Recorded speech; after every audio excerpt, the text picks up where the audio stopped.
Doamna doctor, ne puteți spune starea pacientului de 58 de ani transferat la Iași?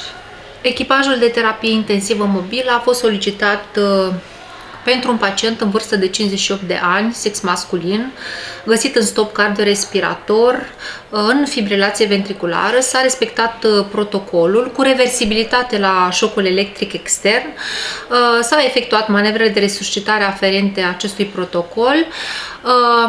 Pacientul a fost intubat, ventilat mecanic, cu masaj cardiac, cu șoc electric, cu succes terapeutic, supoziția de diagnostic fiind că acest stop ar fi survenit pe un infarct inferior și ulterior procedurilor terapeutice aplicate în serviciul de urgență și a consultului cardiologic. Acesta a fost transferat la Institutul de Boli Cardiovasculare Iași prin intermediul echipajului de salvare aeriană.